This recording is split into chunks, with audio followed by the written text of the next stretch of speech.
CEC Nurul হুদাকে mob করে হেনস্থা কোনোভাবেই গ্রহণযোগ্য নয় বলে মন্তব্য করেছেন স্বরাষ্ট্র উপদেষ্টা। তিনি জানান, মব জাস্টিসের সাথে যারা জড়িত তাদের বিরুদ্ধে আইনি ব্যবস্থা নেওয়া হবে। মব জাস্টিস এটা হলো কোনো অবস্থায় গ্রহণযোগ্য না, এটা কোনো ব্যবস্থায় গ্রহণযোগ্য না। আর এটার সাথে ওনার যে ওই বিভিন্ন ওনার সাথে যে একটা খারাপ দেখছেন চিপ পাঠায় দিছে, এরকম কোনো অবস্থায় গ্রহণযোগ্য না। আপনারা বলবেন যদি কোনো কিছু থাকে, এই কোনো ঘটনা ঘটলে আইন শৃঙ্খলা বাহিনীর কাছে তারা হস্তান্তর করবে এবং আইন শৃঙ্খলা বাহিনী প্রপার অ্যাকশন নেবে। মব জাস্টিস যেটা ঘটলো, মব অ্যাটেম্প যেটা ঘটলো, এটাকে আমরা তীব্রভাবে নিন্দা জানাচ্ছি এবং আমরা আবারও বলছি যে আইনি প্রক্রিয়া গ্রহণের। বাংলাদেশের সকল পুলিশ অফিসারদেরকে আপনারা ছুটি দিয়ে দেন সারা জীবনের মতো। বাংলাদেশে কোনো পুলিশ চাই না, পুলিশ মুক্ত, সেনাবাহিনী মুক্ত বাংলাদেশ দেখতে চাই। যেই পুলিশ, যে সেনাবাহিনী থাকা সত্ত্বেও বাংলাদেশে এখন পর্যন্ত বীর মুক্তিযোদ্ধাদের আপনার এভাবে জুতার মালা পরায়া অপমান অপদস্থ করে, ইভেন জুতার বাড়ি পর্যন্ত দেয়, মানে আইন প্রতিনিয়ত আপনার হাতে তুলে নিচ্ছে। আর উল্টো দিকে উপদেষ্টা কিংবা অন্তর্বর্তীকালে সরকারের পক্ষ থেকে কিংবা বিশেষ করে আমাদের আস্থার জায়গা, সম্মানের জায়গা সেনাবাহিনী নিজে পর্যন্ত বলছে যে বাংলাদেশে আর কিঞ্চিত পরিমাণ মব করার কোনো সুযোগ নাই। বাস্তব কিন্তু টোটালি ভিন্ন চিত্র। মানে তারা উত্তর দিক দিয়ে বলে মব করার কোনো সুযোগ নাই, আর দক্ষিণ দিক দিয়ে সমন্বয় কিংবা উপদেষ্টা মণ্ডলীরা প্রতিনিয়ত মনে করেন মব জাস্টিস চালিয়ে যাচ্ছে। তো এই হচ্ছে বর্তমান আমাদের বাংলাদেশের অবস্থা। এখন পররাষ্ট্র উপদেষ্টা, তারপর হচ্ছে ওই যে কে কি বললো না বললো সেটা তো পরের কথা।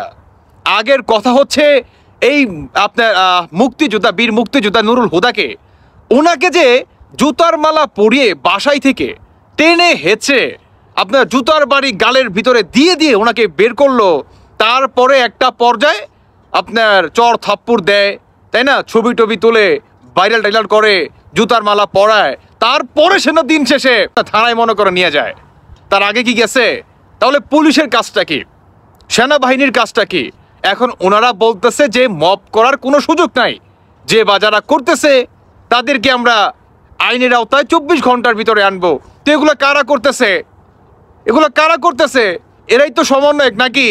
বর্তমান পুলিশের বাপমা, সেনাবাহিনীর বাপমা, আরে সরকারের বাপমা, সকলের বাপমা তো আপনার একজনই, বড় বাপমা, তাই না? এই সমন্বয়কারীরা, তাই না? তো এরাই তো এগুলো ঘটাইতেছে। এখন গ্রেফতার যদি করতে হয় কাদের করবেন? সার্জিস হাসনাত, আসিফ ভুঁইয়া, নাহিদ ইসলাম, এদেরকে তো গ্রেফতার করা উচিত। আরেকজন আছে মাস্টার মাইন্ড মাহফুজ, এদেরকে তো গ্রেফতার করা উচিত, তাই নয় কি? কারণ এদের তো সন্তান, এরা, এদের তো লিড দিচ্ছে এরা, তাই না? সার্জিস হাসনাত এরাই তো লিড দিচ্ছে।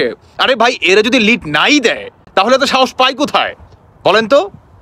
বর্তমান পুলিশকে আপনার জোর জবস্তি করে চুরি পড়াই দিচ্ছে।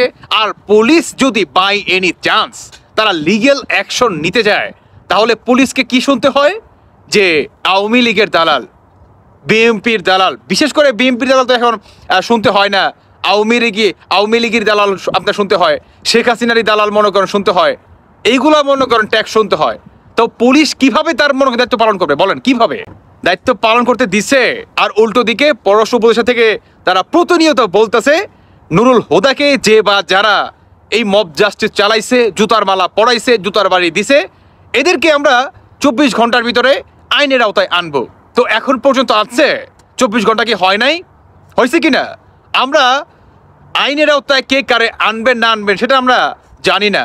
আপনারা যে যুদ্ধের মানে ঊর্ধ্বে, মানে আপনারা বাংলাদেশের মুক্তিযোদ্ধা মানেন না, সেটা আপনারা বারবার প্রমাণ করে দিচ্ছেন। ওই যে বঙ্গবন্ধুর যে কি বলে এই মূর্তিটা, সেটা আপনারা ভেঙে দিচ্ছেন। 32 নম্বর বাংলাদেশের ঐতিহাসিক একটা বাড়ি, তাই না? এটাকে আপনারা ভেঙে দিচ্ছেন। ভাষা আন্দোলনের যেই আসলো সেটাকে আপনারা ভেঙে চুরমার করে দিচ্ছেন। সমস্ত কিছুই তো আপনারা ভেঙে চুরমার করে দিচ্ছেন। আর এখন একটা মুক্তিযোদ্ধা, উনি তো তুচ্ছ, তাই না?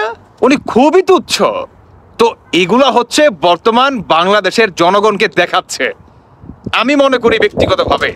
আর অরিজিনালি যদি স্বরাষ্ট্র উপদেষ্টা থেকে কিংবা অন্তর্বর্তীকালে সরকার থেকে তারা যেই আপনার কি বলে সাংবাদিক সম্মেলনে যেভাবে বললো যে 24 ঘন্টার ভিতরে এদেরকে আইনের আওতায় আনবো, যদি আইনের আওতায় আনে তাহলে বুঝবো যে না ঠিক আছে, তাদের কথা কাজে মিল আছে।